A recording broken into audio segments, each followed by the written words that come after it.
এইবারে দেখো আমরা কোথায় যাচ্ছি। এটা হচ্ছে তোমার নিউ দীঘা। নিউ দীঘার এই দেখো, এটা হচ্ছে তোমার করেছে ঝাউ গাছের ইয়েটাকে কেটে করে। আর এটা কি রে, হ্যাঁ কি দুধসাগর করেছে না, এটা নাম একটা কি দিয়েছে, ঢেউ সাগর। টিকিট কেটে ঢুকতে হচ্ছে। বাবা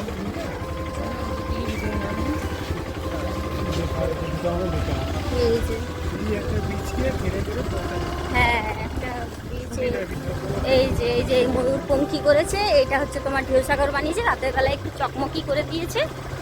আর এখানটাকে বলছে ঢেউ সাগর। এখানে কিছু বছর আগে কিছুই ছিল না, এই শুধুমাত্র এই ঝাউ গাছগুলো ছিল। তো ওইটাকে একটুকু বিচ বানিয়ে, একটুকু মানে পার্কের মতো বানিয়েছে আর কি। আর এই দেখো এইদিকে সমুদ্র। আমরা নিউ দীঘা থেকে বেরিয়ে গেলাম, এবারে যাচ্ছি আমরা উদয়পুর বাইকে। কালকেও এসছি, আমার বাইক এই এটা দেখলে বুঝতে পারবে।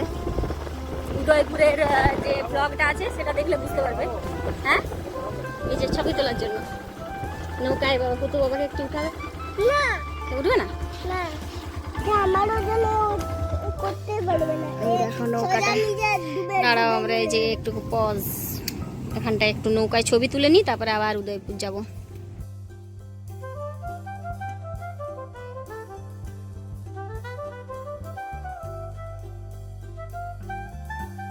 হাই, আমি আনন্দী, আর আনন্দ ব্লগে তোমাদের সবাইকে ওয়েলকাম।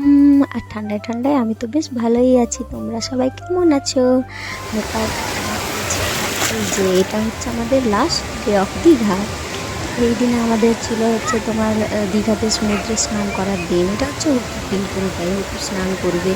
তো আমরা দীঘার সমুদ্রে স্নান করে নিলাম। তারপরে অ্যাকচুয়ালি দীঘা সমুদ্র মানে উদয়পুর, দীঘারই উদয়পুর আছে না, ওখানে সমুদ্রে স্নান করতে গিয়েছিলাম। জলটাও পরিষ্কার ছিল আর হালকা হালকা ঢেউ ছিল না, হুতু বেশ এনজয় করছিল। অনেক বেশি ঢেউ এলে হুতু এনজয় করতে পারতো না। তো ওখানে আমরা গিয়ে করে তোমরা দেখতে পাবে রাস্তা, আমরা উদয়পুর রাস্তা দিয়ে দিয়ে যাচ্ছি আর কি। নিউ দীঘা আমরা ইয়ে করে নিলাম, বাইক নিয়ে গেছি যেহেতু, বাইকে করেই সব জায়গায় ঘুরেছি। তো তারপর আমরা চলে এলাম হচ্ছে তোমার খেয়ে দিয়ে, দেখো আমি চুলো শুকনো করে নিই, ড্রেস চেঞ্জ করে খাবার খেয়ে ভাত খেয়ে তারপরে এলাম হচ্ছে তোমার পেয়ারা খেতে। পেয়ারা মাখা খেতে আমি ভীষণ ভালোবাসি, কিন্তু এত ঝাল দিয়ে দিয়েছিল আমি আর খেতে পারিনি। তারপরে এখানে দেখছিলাম মানে ওরা সানসেট দেখছিলাম, সানসেট হচ্ছিলো দেখছিলাম। তো দারুণ, একদম পুরো পিঙ্কি পিঙ্কি হয়ে গেছিলো। আর আমাকেও কত সুন্দর লাগছে দেখো। মুখে কিন্তু শুধুমাত্র বোরোলিন আর লিপস্টিক লাগানো আছে, আর কিচ্ছু লাগানো নেই। তো আমি এখানে একটু মানে শর্টস করার চেষ্টা করছিলাম। হতু বাবা এখানে কি সুন্দর বাবলস ওড়াচ্ছিল। তো এই দেখো কি দারুণ শর্টস করার চেষ্টা করছিলাম, কিন্তু আমাকে নিজে নিজে একটু লজ্জা পেয়ে যাচ্ছিলাম আর কি। আমি তো খুব একটা বেশি নই এখনো পর্যন্ত, তো হয়তো ধীরে ধীরে এই জড়তাটা কাটবে। তারপরে এখানে দীঘার যে বিচগুলো আছে না, তার সাইডগুলো এখন আসল কথা এখনও পর্যন্ত মানে আমি যখন গিয়েছিলাম, এখন তো ডিসেম্বর পড়েছে, এখন প্রচুর ভিড়। কিন্তু যখন আমি গিয়েছিলাম তোমার সেপ্টেম্বর নভেম্বরের দিকে, তো তখন নভেম্বরে অ্যাকচুয়ালি নভেম্বরে ফার্স্ট তখন অতটা এত ভিড় থাকেনি। তো দেখো একটু ফাঁকা ফাঁকা। আর এইটা হচ্ছে মৈত্র ক্যাফে। তো এখানে ঢোকার আমার সাহস হয়নি, কারণ কলকাতার মৈত্র ক্যাফে আর এখানের কে জানে কেমন হবে। তো আমরা কেউই ঢুকিনি, মানে আমরা কেউই ঢুকেনি। আমরা দেখতে পাচ্ছিলাম দূর থেকে। তো ওখানে যেয়ে করে দেখছি বেশ ভালো লাইট ফাইট। আর হুতু তো যেখানে গাড়ি দেখতে পাবে ও চড়বেই, মোটামুটি খেলনা কিনুক না কিনুক ও মোটামুটি এই গাড়িটা চড়তেই হবে ওকে। ওর এটাতেই ভালো লাগা জিনিসটা। আর ও বোঝালে বোঝে, কিন্তু এই জিনিসটা বোঝালে বোঝে না, বাচ্চা তো। তারপরে জানি না কখন ওর এটা ঠিক হবে, বড় হলে হয়তো ঠিক হবে, আমি এখনও করতে পারিনি। তো যেখানে দেখতে পাবে ও কিন্তু এই রাইড হচ্ছে ওর। আর এখানেও আমি একটু দেখছি, দেখো কি সুন্দর দেখাচ্ছে, গালগুলো বেশ পিঙ্কিশ। ইনস্টাগ্রামটার যে ইয়েগুলো হয় না, ফিল্টারগুলো হয় না, সব সময় ভালো হয় না, কিন্তু মাঝে মধ্যে নিজেকে একবার করে দেখি, যখন ভালো লাগে তখন এক দুটো রিলস বানানোর চেষ্টা করি। তো এবারে দেখি রেগুলার দেওয়ার চেষ্টা করব।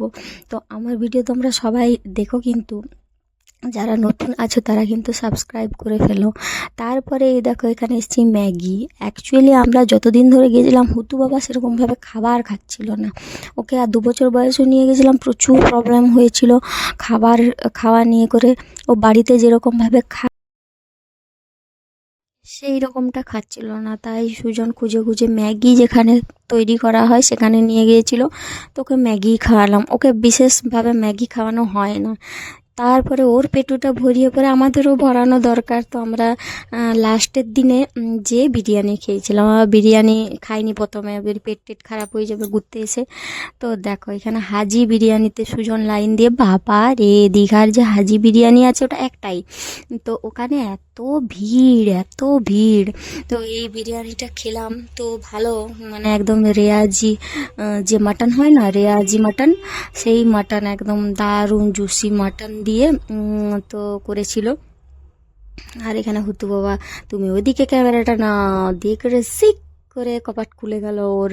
এটা ল্যাম্বরগিনি, ও জানবে ভালো করে, তো ল্যাম্বরগিনি না ফারারি গাড়ি। তারপরে দেখো আমরা রাতের বেলায় বিরিয়ানি খেলাম, হুতু বাবারও বিরিয়ানি কিন্তু খুব ভালো লেগেছিল। খাবার খেয়েও, ম্যাগি খেয়েও বিরিয়ানি খেলো। আর এটা ছিল রায়তা ও টু মাছ, দারুণ দারুণ ভালো লেগেছিলো। আমরা হাফ প্লেট নিয়েছিলাম যাতে বিরিয়ানিটা টেস্ট করার জন্য যে ভালো লেগেছে কিনা। তো পরে এত আফসোস করেছিলাম, হাফ প্লেট নেওয়ার পরে আরও একবার হাফ প্লেট নিয়ে এসেছিলাম আর কি, কিন্তু মন আর ভরছিল না। তো নেক্সট টাইম ভেবেছি যে এই বিরিয়ানিটা ট্রাই অবশ্যই করব ওই যখন দীঘা যাব, হাজি বিরিয়ানি। তোমরাও ট্রাই করো কিন্তু দীঘা গেলে, আমি আশা করছি ভীষণ ভালো লাগবে। আর চিকেন আমি বলতে পারবো না, তবে মাটনটা দারুণ ছিল, দারুণই ছিল। দেখো হুতুও খেয়ে নিচ্ছে, ওকে সাদা সাদা দেখে দিয়েছি যাতে ঝাল না লাগে, ও কিন্তু ওখান থেকেও খেয়ে নিচ্ছে।